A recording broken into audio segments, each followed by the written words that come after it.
اعتکفا یعتکف، اعتکافاً بعد افتعال سے آتا ہے، اس کا مطلب ہوتا ہے رک جانا، اپنے آپ کو روک لینا۔ اور اس کی اصطلاحی تعریف یہ ہے کہ کسی خاص کیفیت کے لیے اپنے تمام کے تمام امور کو چھوڑ کر کے ایک اللہ کی طرف یکسو ہو جانا، اس کو اعتکاف کہتے ہیں۔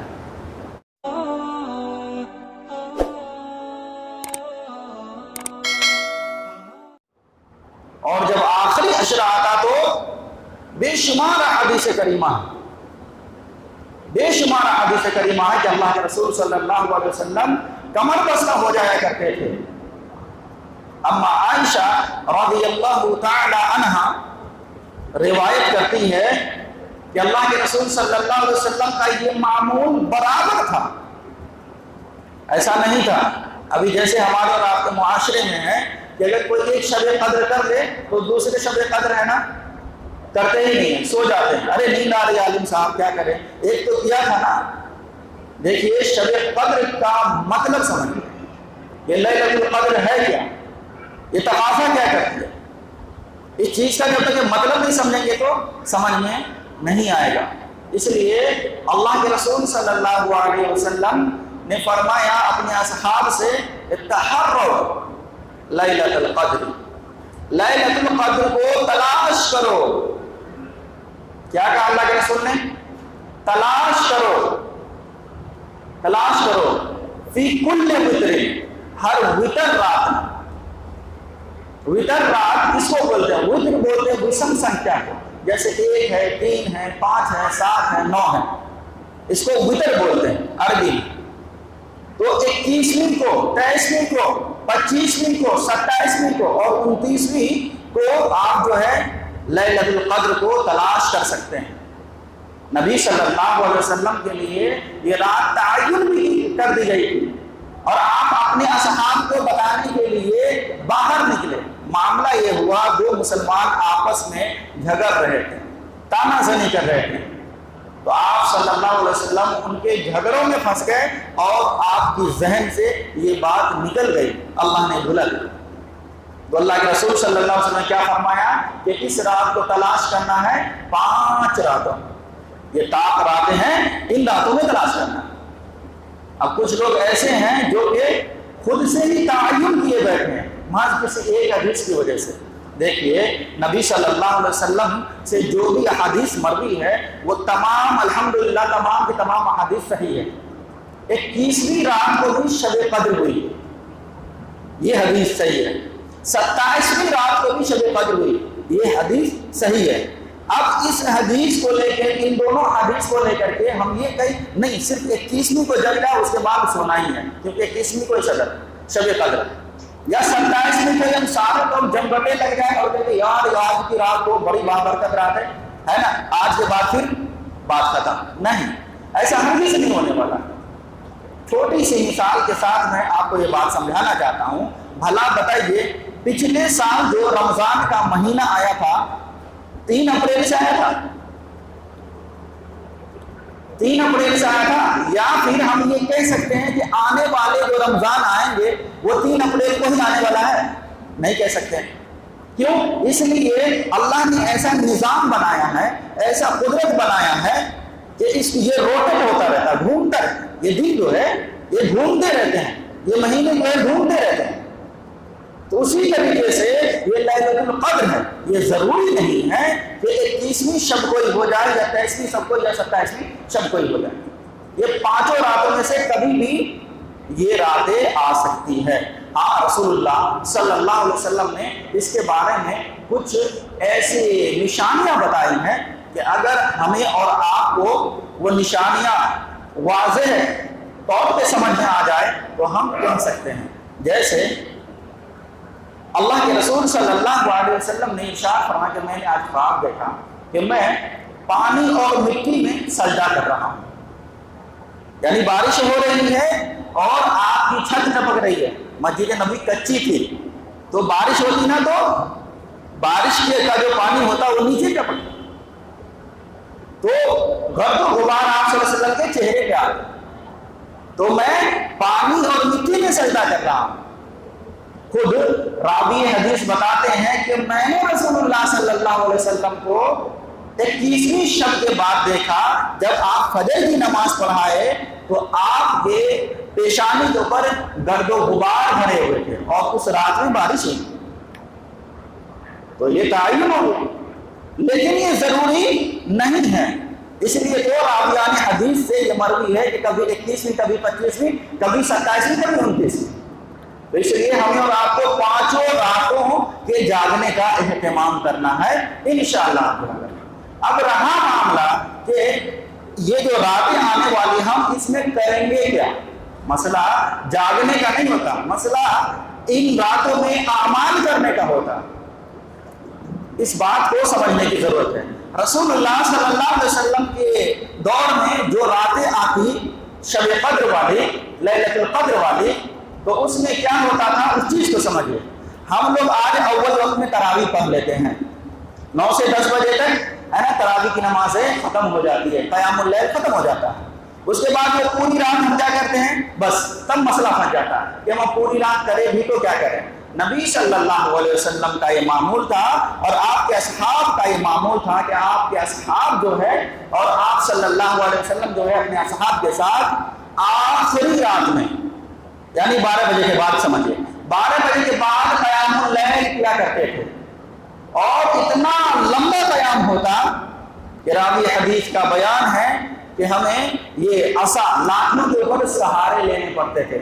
یعنی آج کے دور میں ہم کہہ سکتے تھے کہ جو لوگ بزرگ حضرات ہیں وہ کرسی پہ بیٹھ جایا کرتے تھے۔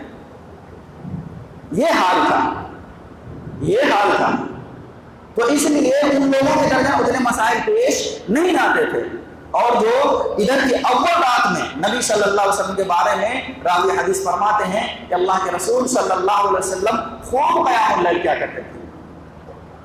تو آپ نمازیں پڑھ سکتے ہیں، نفلی عبادات کر سکتے ہیں، قرآن کا ذکر کر سکتے ہیں، علمی مذاکرہ کر سکتے ہیں، دعا و مناجات کر سکتے ہیں، یہ تمام عبادات کر سکتے ہیں۔ ہاں اب یہ کہ اب یہ آخری پہر کی جو باتیں ہیں میرے بھائیو، یہ اللہ کے رسول صلی اللہ علیہ وسلم نے فرمایا بہت ہی محبوب پہلو ہے۔ اللہ رب العالمین آسمان دنیا کے اوپر آتا ہے اور آخر پہر میں اللہ پکار لگاتا ہے، میں یدعونی، کون ہے جو مجھے پکارے، کون ہے جو مجھ سے مانگے، کون ہے جو ہمارے سامنے گر گرائے، استجب لکم، تمہاری دعا کو قبول کروں گا، تمہیں عطا کروں گا۔ اس لیے اللہ کے رسول صلی اللہ علیہ وسلم جتنے بھی امور، جتنے بھی اعمال کیے ہیں تو وہ افضل وقت میں کیے ہیں، اور افضل وقت میں کرنے کا بہت فائدہ ہوتا ہے۔ جیسے ہم افضل وقت میں بھی نماز پڑھ رہے ہیں اول وقت میں، تو اس کا بہت مقام ہے۔ تو کوئی بھی عمل رسول اللہ صلی اللہ علیہ وسلم اور آپ کے اصحاب کرتے تو وہ اول وقت میں کرتے، افضل وقت میں کرتے، تاکہ ان اعمال کا مقام اللہ کے پاس زیادہ ہے۔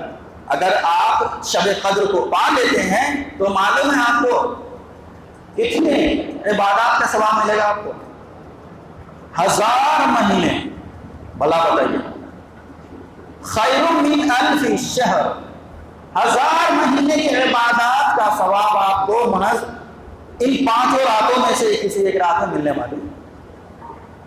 اگر ہم یہاں ایک سوال کریں کہ بھائی 5 مرتبے یا 5 اوقات میں جو بھائی یہاں آئیں گے، 5 اوقات میں آج کے دن جمعہ کا دن ہے، آج جو فجر میں آ گئے، اسی طریقے سے ظہر میں بھی آئے ہیں جمعہ میں، اور بھی 3 اوقات ہمارے پاس باقی ہے، اور ابھی تک ہم کسی انعام کا تقسیم نہیں کیے ہیں، لیکن ابھی 3 اوقات جو اور آنے والے ہیں، ان تینوں اوقات میں سے کسی بھی وقت اتنے کا پرسکار آپ تمام نمازیوں کو دیا جا سکتا ہے۔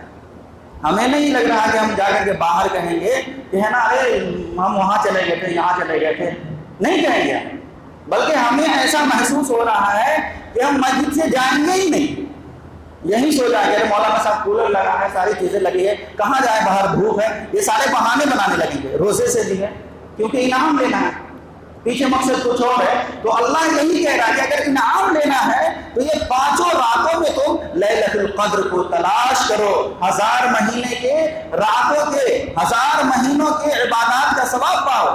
اور مفسرین نے، محدثین نے، محققین نے ان 1000 مہینوں کے عبادت کے ثواب کو کیلکولیٹ بھی کر لیا، جوڑ دیا، 83 سال 4 مہینے بنتے ہیں۔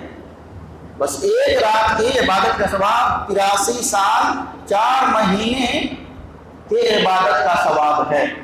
ہماری تو اتنی زندگیاں بھی نہیں ہوتی ہیں، بہت مشکل سے لوگ آج جو ہے 70 بھی پار کر پاتے ہیں، 60 65 ہے نا، اسی میں ہم لوگ ہے نا اللہ کو پیارے ہو رہے ہیں۔ تو اس لیے یہ رات ہم سے کھونے نہ پائے۔ اب یہ جو آخری عشرہ چل رہا میرے بھائیوں، اس آخری عشرہ میں اللہ کے رسول صلی اللہ علیہ وسلم کے بارے میں اما عائشہ رضی اللہ تعالی عنہا کی حدیث ہے، صحیح بخاری 2026 نمبر کی روایت ہے، ان عائشہ رضی اللہ عنہا زوج النبی صلی اللہ علیہ وسلم ان النبی صلی اللہ علیہ وسلم کان یعتکف عشر الاواخر من رمضان حتى توفاه الله ثم اعتكف ازواجه من بعده۔ یہ روایت ہے اللہ کے رسول صلی اللہ علیہ وسلم کے بارے میں اما عائشہ رضی اللہ تعالی عنہا بیان کرتی ہے۔ وہ کیا بیان کرتی ہے کہ رسول اللہ صلی اللہ علیہ وسلم کا یہ برابر معمول تھا کہ آپ صلی اللہ علیہ وسلم کے زمانے میں ماہ مبارک آتا اور ماہ مبارک کے آخری عشرے میں آپ صلی اللہ علیہ وسلم جب تک زندہ رہے، جب تک تب تک اعتکاف کرتے رہے۔ کیا کرتے رہے؟ اعتکاف کرتے رہے۔ یاد رکھیے گا، اعتکاف یہ بہت ہی عظیم عبادت ہے۔ آخری عشرے میں اللہ کے رسول صلی اللہ علیہ وسلم سے سنت آئی ہے کہ آپ آخری عشرے میں جو ہے 10 دن کے لیے آپ اللہ کے لیے یکسو ہو جائیے، گھر بار کو چھوڑ دیں، دوست و احباب کو چھوڑ دیں، تجارت و معاملات کو چھوڑ دیں، آپ آ کر کے مسجد میں ایک اللہ رب العالمین سے لو لگائیں، عبادات کریں، اللہ اس سے خوش ہوگا، اللہ جو ہے اسے خوش ہوگا، راضی ہوگا، حصول الہی آپ کو اور تقرب الہی آپ کو ملے گی۔ اس کے بعد ثم اعتکف ازواجہ من بعدہ، آپ کے بعد جو ہے آپ کی بیویاں بھی اعتکاف کیا کرتی تھی۔ دیکھیے اس حدیث کو بیان کرنے والے بھی آپ کی بیوی، آپ کی زوجہ محترمہ اما عائشہ رضی اللہ عنہا، اور اما عائشہ بتاتے کہ محض میں ہی نہیں اعتکاف کرتی تھی بلکہ آپ کی تمام بیویاں۔ اب رہا مسئلہ یہ کہ عورتیں کہاں اعتکاف کریں گے؟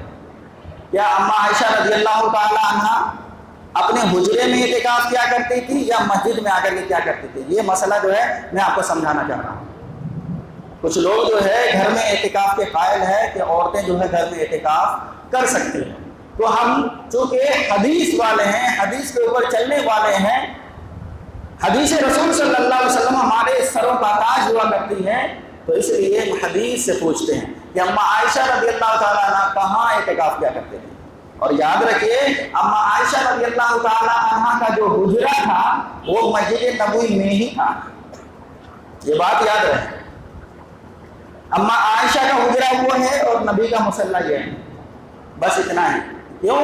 حدیث رسول مرضی ہے کہ آپ صلی اللہ علیہ وسلم کے جب آخری دور چل رہے تھے کہ جب آپ نماز پڑھانے کے قابل نہیں رہے، اب حضرت ابوبکر صدیق رضی اللہ عنہ امامت کر رہے تھے، تو آپ نے پردہ اٹھا کر کے دیکھا تو حضرت ابوبکر صدیق رضی اللہ عنہ کو لگتا ہے کہ نبی صلی اللہ علیہ وسلم شاید آئیں گے، تو اللہ کے رسول کیا فرماتے ہیں کہ ابوبکر تم امامت کرواؤ، ہم تو دیکھ رہے ہیں کہ ہمارے بعد لوگ پھر تو نہیں گئے، مڑ تو نہیں گئے، بے نمازی تو نہیں ہو گئے۔ تو یہ حدیث بتاتی ہے کہ اللہ کے رسول صلی اللہ علیہ وسلم کا حجرہ وہ تھا اور نبی کا مصلی یہ تھا۔ اس لیے بلال رضی اللہ تعالیٰ عنہ کہتے ہیں کہ جب نبی حجرے سے نکلتے اور اقامت کہہ دیا کرتے تھے۔ تو اما عائشہ رضی اللہ تعالیٰ عنہا یا آپ کی دیگر ازواج مطہرات کہاں اعتکاف کیا کرتی تھی؟ اپنے حجرے میں نہیں بلکہ مسجد میں آ کرتے خیمے لگا دیا کرتے تھے۔ تو یاد رکھیے اگر نبی کے اصحاب کے عمل کی طرح ہمیں اور آپ کو عمل کرنا ہے، نبی صلی اللہ علیہ وسلم کے ازواج مطہرات کی طرح ہماری ماں اور بہنوں کو اعتکاف کرنا ہے، تو آپ کو ایسی مسجد جو سیف مسجد ہو، جس میں کسی چیز کا انتشار کا معاملات نہ ہو، کسی خرافات کا معاملہ نہ ہو، ایسی مسجد میں آپ اعتکاف کر سکتی ہیں۔ الا یہ کہ اگر کوئی شخص کہہ رہا ہے کہ گھر میں اعتکاف کرے، تو میرے بھائی وہ گھر میں اعتکاف کا کوئی مطلب نہیں نکلتا ہے۔ کیوں؟ وہ عورتیں جو ہے کھانا بھی بناتی ہے، وہی عورتیں جو ہے گھر بار کے پورے معاملات کو سنبھالتے، کوئی باہر سے آ گئے ان کے دیکھ ریکھ بھی کرتے، سارے کے سارے کام وہ کرتی ہے۔ تو پھر اعتکاف کا مطلب کیا ہوا؟ اعتکافا یعتکف، اعتکافاً باب افتعال سے آتا ہے، اس کا مطلب ہوتا ہے رک جانا، اپنے آپ کو روک لینا۔ اور اس کی اصطلاحی تعریف یہ ہے کہ کسی خاص کیفیت کے لیے اپنے تمام کے تمام امور کو چھوڑ کر کے ایک اللہ کی طرف یکسو ہو جانا، اس کو اعتکاف کہتے ہیں۔ تو پھر آپ اپنے تمام معاملات کو دیکھ رہے تو پتہ کیا چلا اعتکاف کا مطلب نہیں ہے، اعتکاف کا مطلب ہی نہیں نکلا۔ اس لیے آپ کی ازواج مطہرات جو ہے مسجد میں اعتکاف کیا کرتی تھی، اور اس کی دلیل جو ہے قرآن مجید کے اندر بھی ہے۔ سورۃ البقرہ آیت نمبر 187 سے اللہ نے فرمایا وَالْعَاكِفُونَ فِي الْمَسَاجِدِ وَلَا تُبَاشِرُوهُنَّ وَالْعَاكِفُونَ فِي الْمَسَاجِدِ۔ اللہ نے فرمایا، یہاں بہت سارے معاملات کا ذکر فرماتے ہوئے اللہ نے فرمایا کہ جب تم مسجد میں اعتکاف کی حالت میں ہو تو اپنی بیویوں سے ہم بستری نہ کرو۔ تو پتہ کیا چلا، اعتکاف قرآن میں بھی ہے مسجد میں، اور حدیث میں بھی ہے مسجد میں۔ تو اعتکاف کہاں سنت ہے؟ مسجد میں، چاہے وہ مردوں کے لیے ہو یا عورتوں کے لیے۔ تو ایسی مسجد جس میں کوئی خدشہ نہ ہو، کوئی انتشار نہ ہو، ایسی مسجد میں جو ہے عورتیں اعتکاف کر سکتی ہیں۔ جیسے ہمارے یہاں نیچے نماز مردوں کی ہوتی ہے اور اوپر عورتوں کی ہوتی ہے، کوئی لینا دینا نہیں مردوں کو عورتوں کے اختلاف سے۔